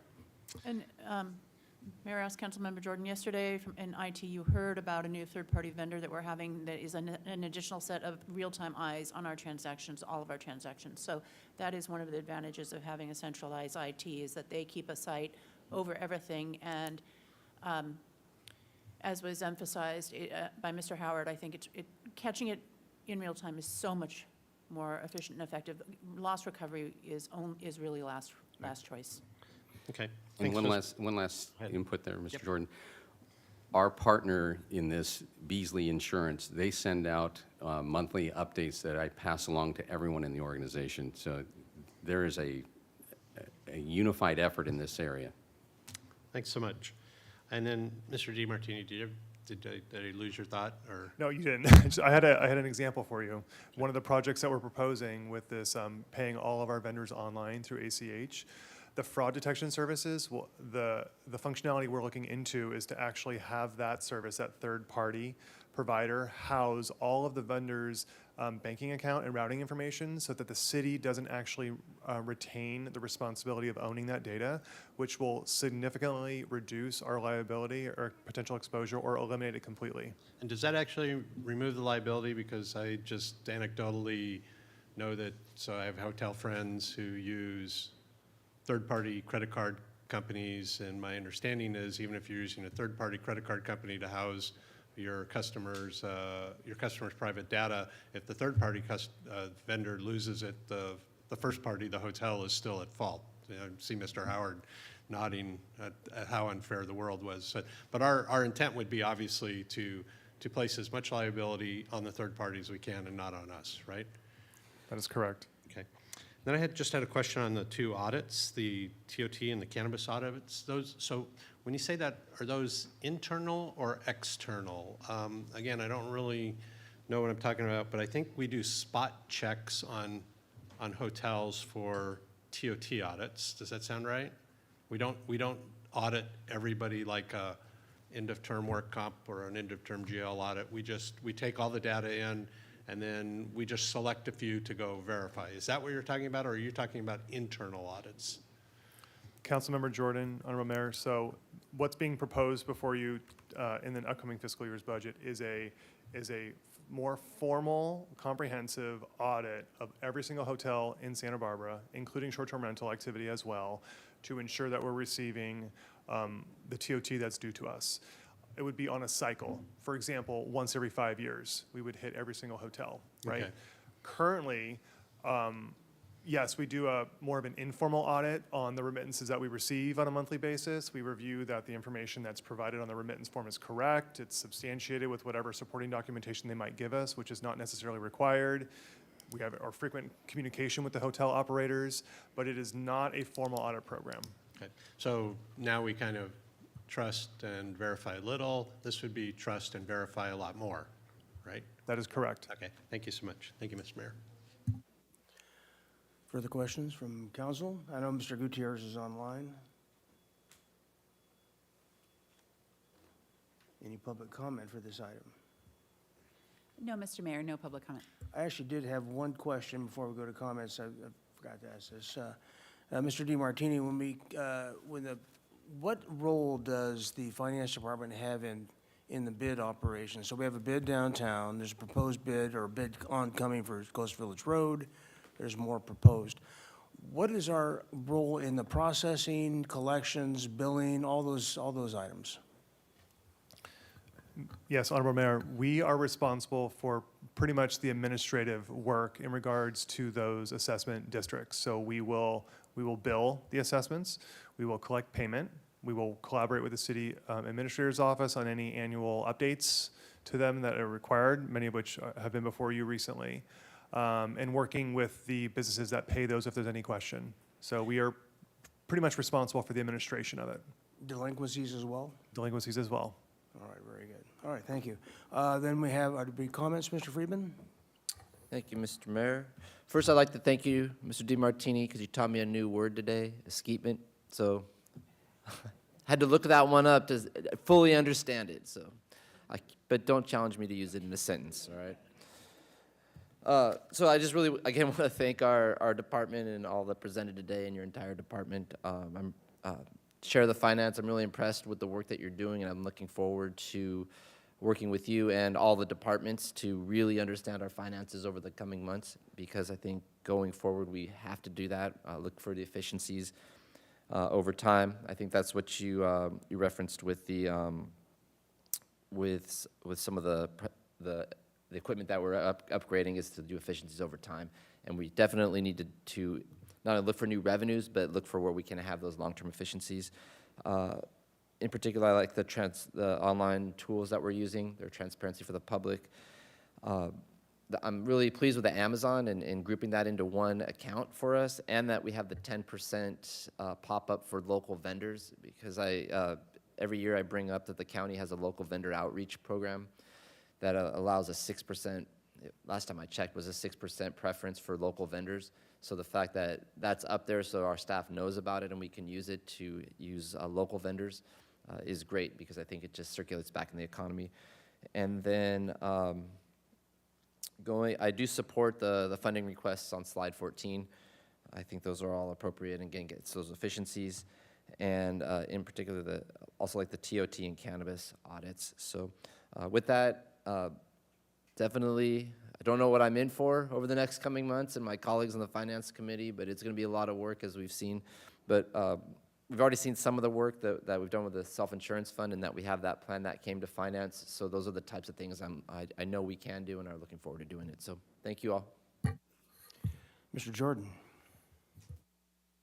Thank you, Mr. Mayor. I'd echo everything you just heard. Funding requests definitely make sense. The pathway you're on, I think we've probably already said we're on for the getting a healthy set of reserves. It's just a hard bullet to bite for departments that are being asked to cut, and then there's a mandatory charge. I get it, but it's a cost of doing business. Just a comment, as a customer of yours on certificates of insurance, because for some reason, every entity that starts with the word Santa Barbara is off of my desk on my day job.